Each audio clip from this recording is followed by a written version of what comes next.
my thesis in this talk, which is about half an hour, right, if you can manage it, is that the modern car, the rise of the car, is nothing to do with convenience. Right? Everyone's told the cars are popular and used because they're so convenient. I use another word, connivance. I think it's absolute rubbish to say that the car has somehow naturally become a very popular thing. It's not. It's all been connived. And I believe our transport policy in this country and in many other countries in the Western world is there not to serve the people, it's there purely for the interests of big business and the energy industry. So actually it's an anti-democratic fascist policy that's been implemented in the tradition of the Nazi autobahns. If you remember in the Second World War, what? Excuse me, I've just come from the back gate. There's lots of police there and lots of people, and I just thought it would be really good if you could give a talk there, so that people. Well, I don't know. I'm going to give it here. You don't want to go down there. Okay. Okay. So this is a policy which was actually put together by the Nazis in the Second World War, in the run-up to the Second World War. What they wanted was they wanted to get rid of the whole idea of public service transport, right? And so they built these autobahns. The Americans then followed suit in the 1940s and 50s, and they built their interstate highways and things like that. And it's basically, what I'm saying is the reason that there's so many cars around now is it's that tradition. It's also providing the big corporations with mobility of labour. This is one of the most important things. They want to be able to get people from all over the country to come and work for them.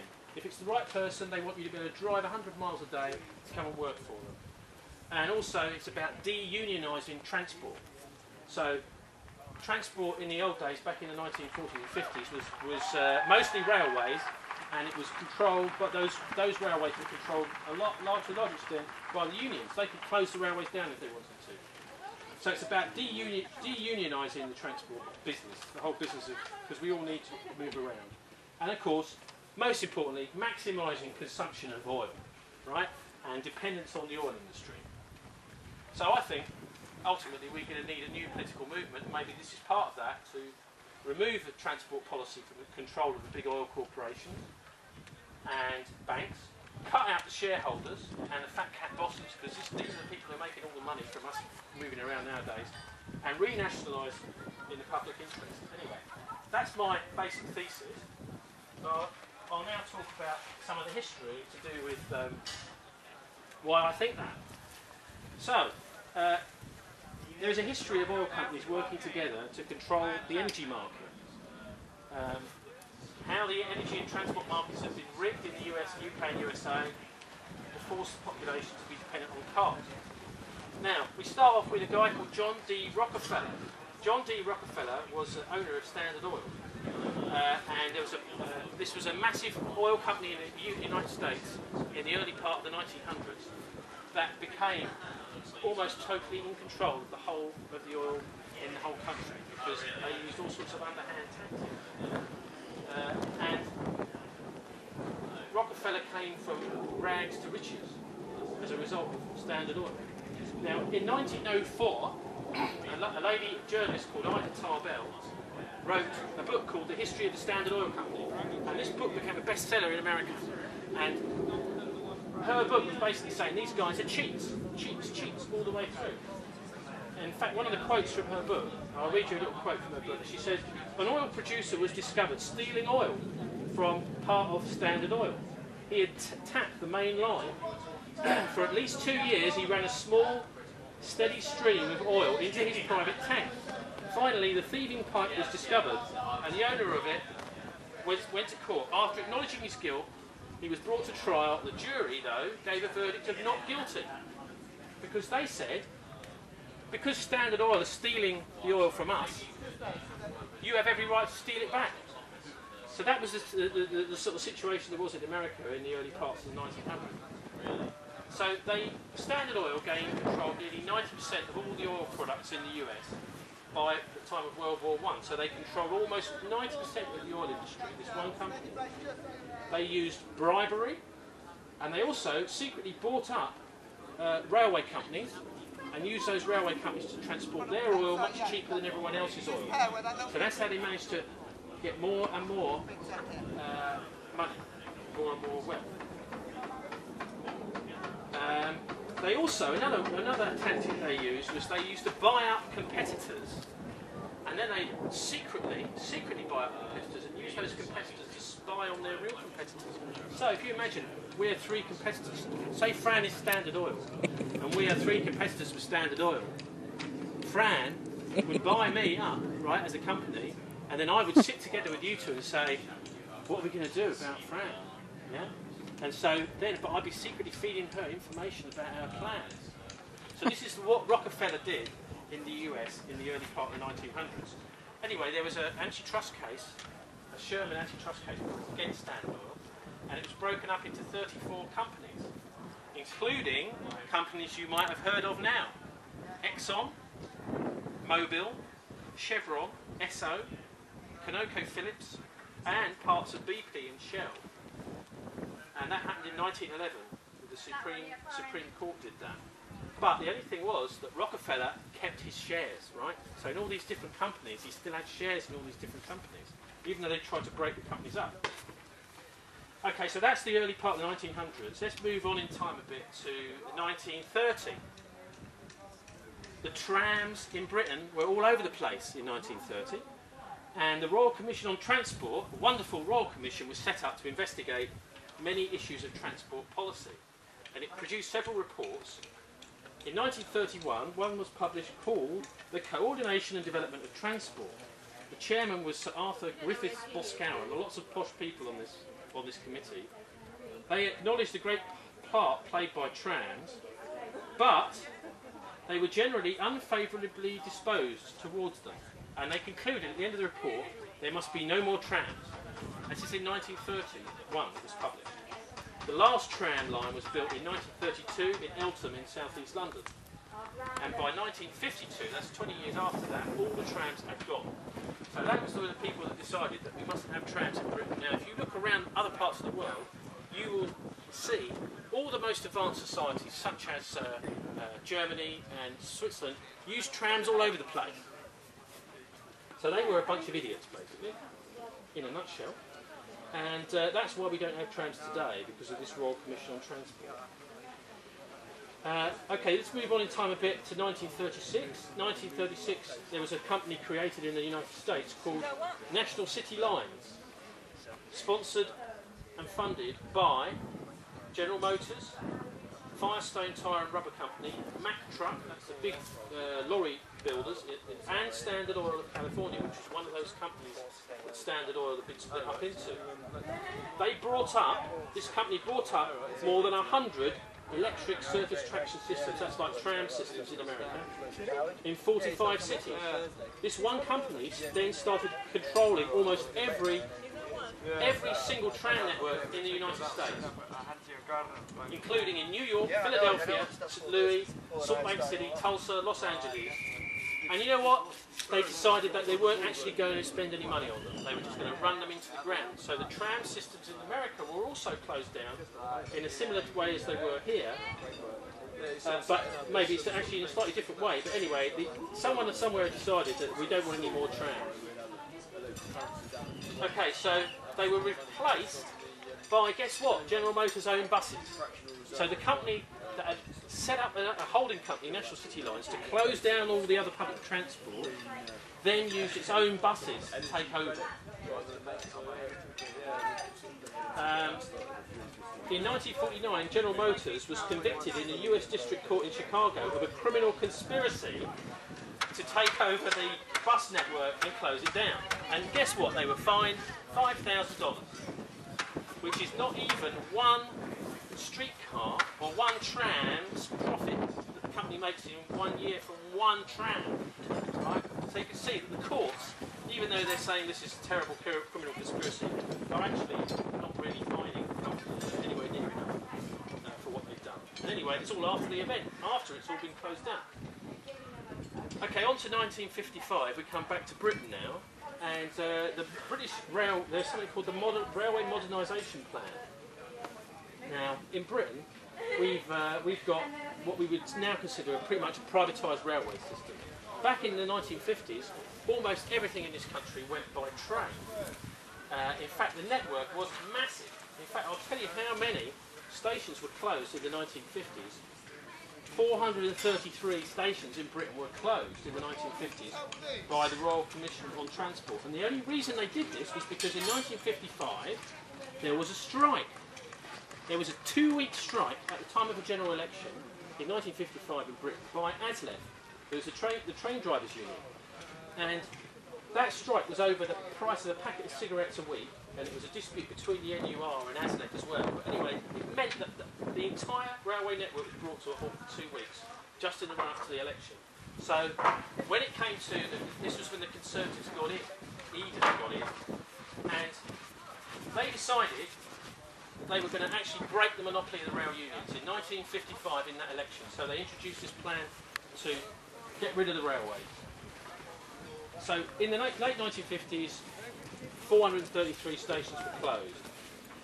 That wasn't enough though, because people were still using the train quite a lot. So in 1963, this lovely chap called Beeching came along.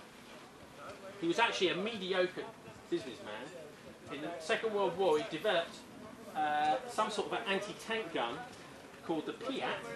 This is what he'd been doing previously, which was unreliable, according to my uncle, and ineffective anti-tank weapon.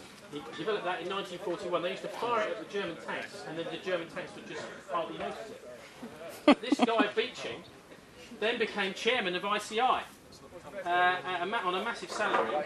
This is the big British chemical company. And he was then taken out and put into British Rail. And his report he brought in meant that a further nearly 2,000 railway stations were closed down. This was a bit ironic because the Transport Minister at the time was a chap called Ernest Marples. Ernest Marples was supposed to be in charge of transport, but he also just happened to own a company called Marples Ridgeway. Now, Marples Ridgeway did guess what? Civil engineering, and they built motorways and flyovers. So, Ernest Marples' company built, for example, the Hammersmith flyover. If people have travelled over the Hammersmith flyover by the Odeon, then that's a Marples Ridgeway flyover. And he was actually the Transport Minister at the same time as Willis. One of the things in the Beeching report, which is very few people understand, is that he entitled one of the sections of it, the unit of freight movement will be a train. Now, if you go to the railways before Beeching, you'll see that most towns and even some villages had little freight depots in the village. And you could, if you want, and I spoke to a farmer who used to send his pigs to Scotland on the train. He'd take his pigs down to one station, and then they would go into a little pen. And over 3 or 4 days, they would slowly work their way up, and they'd be fed on the way, right, up to Scotland, and then they'd be left in this little station in Scotland, and his friend would pick them up from the station. So you could send anything by train in those days, even if it's a small parcel. It could travel right around the country by train. It might be a bit slower, it might take a little while to get there, but it would all be allowed to go by train. Anyway, Beeching decided to change all that, and he said, unless you've got a trainload of stuff to go, you can't use the train. So this meant, of course, that the only people that benefited from that were the oil companies, right? The cement companies. Anything which is a real bulk, like steel, things like that, could be shipped by train, but nothing else. So it meant that there's suddenly all this freight in the mid-1963 onwards had to slowly go by road. And as I said, there were 1,900 or nearly 2,000 railway stations closed as a result of that. Now, what Beeching did was really sneaky in that he identified all the passenger lines in the 1960s which were making lots of money, right? So, all those passenger lines he kept open. All the ones that weren't making a lot of money, he closed. That's where the 2,000 closed stations come from. And he used the money that's being made from the high profit margin passenger lines to subsidise the freight. So all the freight you see ever since the late 1960s up till today is heavily subsidised by us using the passenger lines. Say all the business people going from London to Birmingham are subsidising the bulk freight transport around the country. So the big companies, again, just like Standard Oil back in America, are making a fortune because they're paying much less than they should be for moving freight around the country, and the passengers are paying So that was. There's also a leaked report about the economics of it. In the Isle of Wight, all the decisions made about which lines to close were secret. Right? All the stuff they said, basically, just trust us. We've decided this is an uneconomic line. We're going to close it. Whereas in the Isle of Wight, there was a leak. Someone leaked all the figures, and they found that although the Beeching report had said that it was uneconomic, they found that they'd made up 4 or 5 level crossings that didn't exist, that had to be maintained. They also found that every time a train broke down, that you would have to then replace it with a brand new one rather than fix it. And then this leak is called The Great Isle of Wight Train Robbery, and you can buy it as a book, which was published in late 1960s. The Great Isle of Wight Train Robbery. So that's Beeching. Let's move on in time a little bit till 1981. The London, if anyone can remember, I can remember it. The London GLC election in 1981 was fought on the transport policy of London. Labour's Ken Livingstone, remember him? Slightly in the slightly older days, and Dave Wetzel, who was an ex-bus driver. They won the 1981 GLC election off of the Tories for Labour and ousted someone called Horace Cutler. And the transport issue had been the main issue in their manifesto. They actually said to the people of London, we want to provide free public transport. And they got a fantastic, massive vote on the back of it. What they were going to do is they were going to charge everybody on their rates a little bit to enable all the buses to travel for free. Now, people to travel on buses for free. Now, that would, of course, mean that buses a lot quicker. You don't have to wait and wait. People to pay for their fare at the start, etc., etc. So this was an interesting idea, and it caught the imagination of the London public, and they voted for Red Ken. Now, the right-wing press in London, particularly the Evening Standard and Evening News at the time, attacked Red Ken, and lots and lots of other newspapers attacked him because they were basically right-wing and he was left-wing. So they used their power of the press to attack Red Ken. And also, to make matters worse, Bromley Council, which is where I was brought up in Bromley, the bastards, if I'm allowed to say that, made a legal challenge to the legality of Ken Livingstone's fares fair policy, which is what he called it. And actually they cut the price of bus tickets and tube tickets by about a third. They took a third off the price. Okay, so this was a great change in transport policy and wonderful, but Bromley didn't like it. At the Bird in Hand pub in Gravel Road, Bromley, Councillor Barkway and various other councillors conspired to take a court case up, use Bromley ratepayers' money to take a court case against Ken, even though the Labour administration had won in the hustings an election based on this issue. They decided they were going to challenge it in the courts. Anyway, they lost the case. Bromley lost the case on the 3rd of November 1981. And it's funny, some court cases get drawn out, but this one was very quick for some reason. On the November the 10th, 1981, the Court of Appeal overturned the initial decision in the county court, and on the 17th of December 1981, the Law Lords agreed that, with the Court of Appeal, that this was unlawful, so they stopped it, and the fares went up again. But there'd been about a year, nearly a year, of lower fares on London's public transport due to Ken Livingstone and his policies and Dave Wetzel. In 1982, which was during the period from the middle of 81 to middle of 82, car use in London dropped by 10%. So, even though it had only been going for a while, lots and lots of people were leaving their cars at home and using public transport. Also, London Transport got an extra £50 million of fare revenue because more people were leaving their cars at home. And tube usage went up by 44%. Bus usage was up by 14%.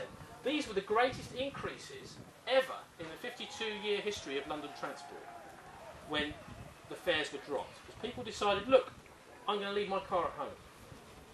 In 1983, 1982, during the same period, there were an extra 83, just after this, there was an increase for 6,000 serious accidents in London, on the London's roads, because of extra traffic, after the fares went up again. In 1985, the travel card was introduced, which is one of the other things that because they've been stopped from lowering the fares of public transport, they introduced the travel cards to help people use the tube for the first time and the buses on the same ticket. And that was introduced for rail travel too. And in 1986, the GLC was abolished by Mrs. Thatcher. They'd had enough of all this. So anyway, this just shows you, I think it illustrates, that the transport policy we're living with now is not the transport policy that we want. It's not democratic, it's anti-democratic, it's all about oil companies rigging the market to get us dependent on oil, and also, like I say, to get people so that they are totally de-unionised. You can't unionise the car. Yeah, you can unionise the tubes, the railways, and all that sort of thing, but you can't unionise the car. And to get as much mobility of labour as possible. They want everyone to be mobile and hooked on oil. So, coming up to the present day, 2008, we're in a situation where there's a tiny number of oil companies that control most of the world's oil supply. The UK, and there is a formal name for the cartel. It's called the UK Petroleum Industry Association. Their address is Quality House, in case you ever need to know. It's Quality House, Quality Court, Chancery Lane in London. And this is where the oil companies all get together. What's the cartel called? It's called the UK Petroleum Industry Association, where they all get together and they have their nice lunches and their nice dinners and you know, aperitifs and all that kind of nice thing. And they all get together and they decide on the policy together. There is no real competition in the oil industry anymore. There's also something for the wider energy industry called it's called Oil and Gas UK. Now that is the voice of what they call the voice of the offshore industry, and they're at 232 Vauxhall Bridge Road, if you want to know. So these companies that we see as separate energy companies, separate oil companies, as you drive down the street you see a Shell sign, a BP sign, an Esso sign.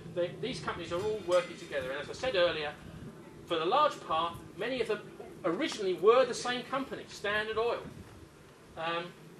And actually people would tell me, actually BP and Shell weren't part of Standard Oil. And I would tell you that actually large parts of BP and Shell originally were part of Standard Oil, the Rockefeller's massive oil company in the early 1900s. Would anyone like to give me a guess at what profits, this is not turnover, this is profits, that the three main oil companies that are operating in Western Europe are making? Because what they do is they release their profits quarterly, as many companies do. But it also, when they release their profits quarterly, it sounds less, doesn't it? It's only a quarter of what it really is. Anyway, ExxonMobil is the biggest one. And that, of course, is the modern equivalent of this old Rockefeller Standard Oil Company, which the Rockefeller family still owns the shares in. That's £22 billion profit. They're making something like £1,000 a second. BP are making about 13 billion annually, and Shell are also making about 16 billion annually. So we're talking about massive, massive amounts of money, and as many people have analysed in the past, that these companies are actually now far bigger than most countries in their economy.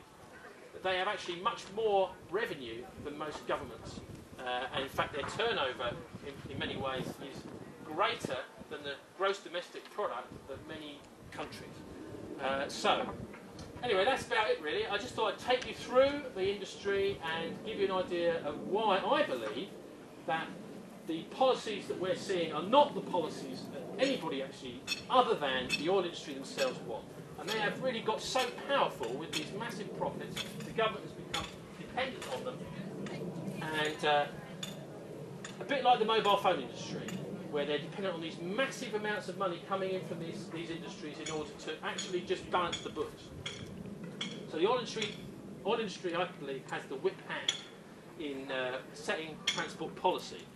And I suppose the only thing I would say is the only solution to all of this, really, is to have, as I scribbled down here, a new political movement to remove transport policy from the control of the oil corporations and the banks. Because let's not forget that the Rockefeller family, John D. Rockefeller, who was this guy that created this massive oil company in the United States, they moved into banking because they realised that banking is actually even more lucrative than oil.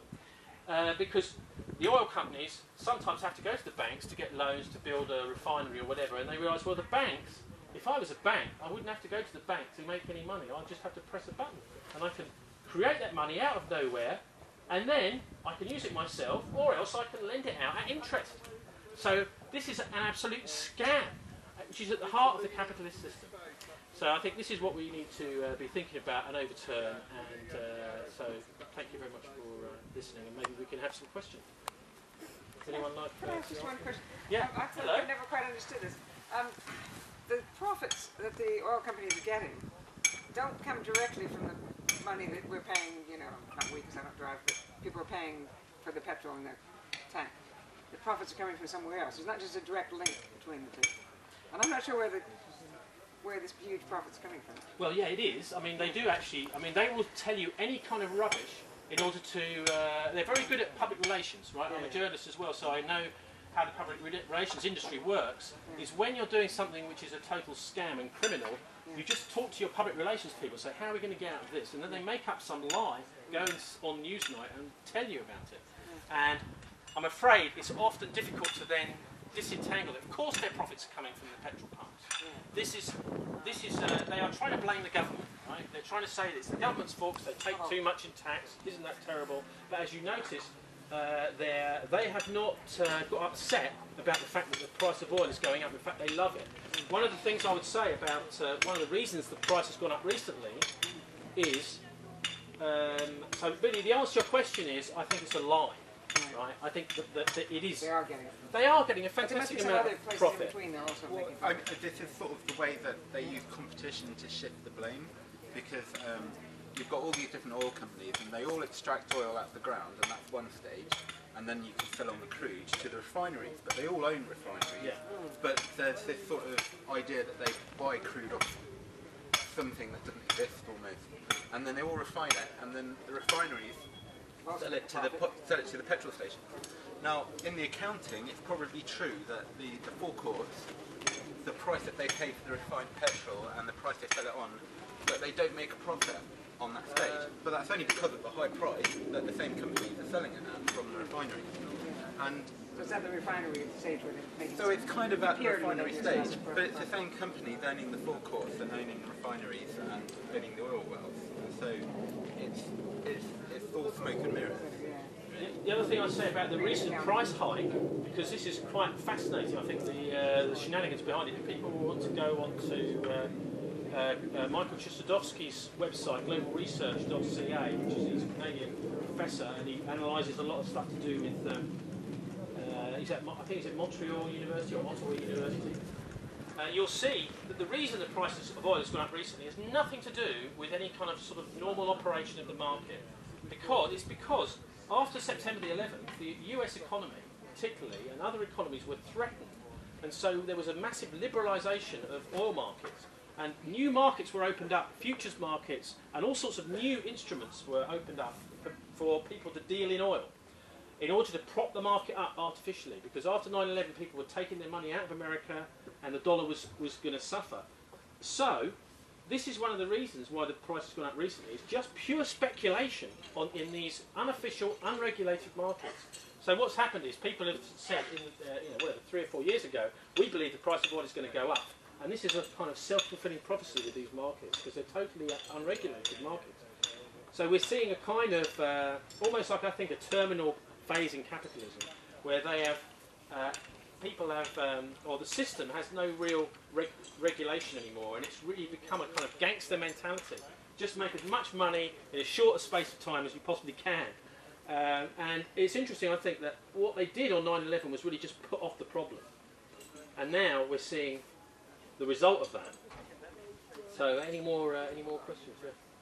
Would you agree that this matches up pretty well with Lenin's work imperialism, the highest stage of capitalism? With what?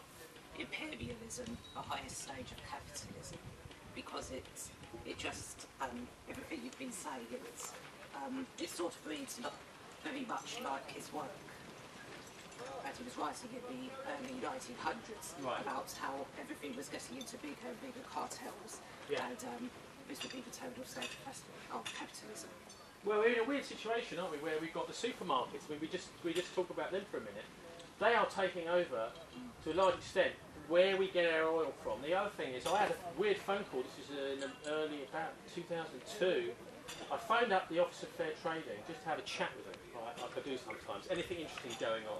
And he said, actually, yes, we're considering a court case against Tesco for allowing discounted petrol, because we think that actually the idea of people coming in to buy petrol and getting a discount on the goods in the shop as a result is illegal. So what they're doing is they're working right on the edges of the law there. I mean, quite whether that is illegal or not, I don't know what the law is. But what they're doing is they're using all sorts of little financial tricks to get everybody coming into supermarkets more and more. And of course, that gets people more card dependent as well. So, as regards what you were saying, I think actually we're in a really terminal situation with capitalism. I don't honestly think it can survive. What it's trying to do now is these big economies, like the US economy, are now turning to warfare to actually grab resources, because they can see that their economy figures on their balance sheet don't add up. So what they're doing is they're saying, well, God, we need something to actually, as a fixed asset on the balance sheet, to prop up our failing financing. And so the only way they can do that is to actually go and physically grab things. That is to say, physically grab an oil field. So they can then convince the bank, oh, actually, yes, it's okay, we will be able to make the next repayments, etc. It's all about, yes, that's exactly what it said. Is it? Yes, exactly. But the capitalist countries increasingly use warfare to get the resources at the markets, and that's imperialism. Lenin, he was in charge of the USSR when it was founded. He thought about the October Revolution in Russia. Well, I wonder if Putin is a reader of Lenin, I'm not sure, but it's interesting to see the way he's dealing with this. I mean, I don't know what other people think. I think Putin is quite an independent-minded guy. Back in the early part of this decade, there was a lot of cooperation in Chechnya between the Americans and the Western powers, NATO powers, and the Russians. But since then, I think there's been a break. I don't know if people know President Dudayev, the democratically elected president of Chechnya, was assassinated by Putin with the help of US technology. Actually, he was talking on a mobile phone. This is a bit of a weird one, this, but he was on his mobile phone talking peace, apparently, and a missile was fired from a plane that homed in on his mobile phone and blew him to pieces. And this was US technology, but it was done to help Putin. But since then, Putin seems to have decided he's had enough of America, and he's starting these massive energy companies in order to compete with the big Western energy companies like Gazprom, which has just made a massive acquisition. I think it's in Turkmenistan. More oil and gas from there is being controlled and managed by Gazprom, this big state energy company in Russia. So what we're seeing coming along in the future, I think, and Lenin was right. I mean, I don't know much else about him really. I'm not a student of communist politics really, but Lenin was absolutely right that these corporations were going to be in the front line. The corporations are out there actually acquiring resources, and we are probably going to see, what we're seeing really is resource wars between big corporations in different parts of the world, Chinese corporations versus Russian corporations versus BP and Shell, but with the armed forces backing up with the areas of the world where those companies want to acquire resources. Now it's a bit different in Afghanistan because it's actually more to do with the opium and supplying opium to the West than it is to do with anything else. But there is an oil pipeline project moving off the country that the West wanted to safeguard, and it was politically unstable. So there's lots of people saying that lots of it is to do with that oil pipeline. Ah, right, yes, Being I think able you're to right. station the troops in the places. I think it's also to do with Iran because when they took over Iraq and Afghanistan, they managed to get to land borders with Iran. Effectively, they've got it to the pincer movements. Ah. Yeah, so you're probably right there, yeah. Okay, is there any more questions? Or any more comments? I always think at this point it's always nice to sort of discuss what do we do about all this. It's a bit depressing, isn't it? You know, you think about these soldiers that are simply there fighting for these big corporations to acquire resources around the world. But how can we fight back against them? Well, By rejecting money. by rejecting oil. What? That's a very good question. How would you answer it if I asked you? Well, I just think it's about raising awareness, really. And I think if people, I mean, I did say as part of my talk, I think it's crucial thing that we do change our transport policy in this country away from the dependence on the car and back to free public transport. I think that's absolutely crucial. And if we can, that starts to reduce the demand. Sorry, that's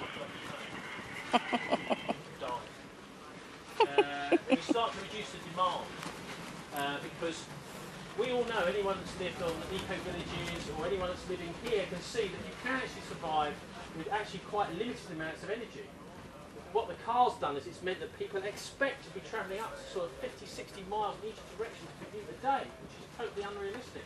And we're only doing this because the oil companies want to do it. Now, if you talk to people from a long time ago, I mean, we're talking about sort of my grandparents' generation, many of them would spend their whole lives just working in the same village. And if you were to say to them, have you ever been to the big town like York, which is nearby, they'd say, well, never been there, no, I've never been there. That was the way people were in those days, and that didn't necessarily limit their own personal potential. We have become totally dependent on the idea of travelling backwards and forwards, which I think is just totally unrealistic, unless it's done by public transport, something like a train.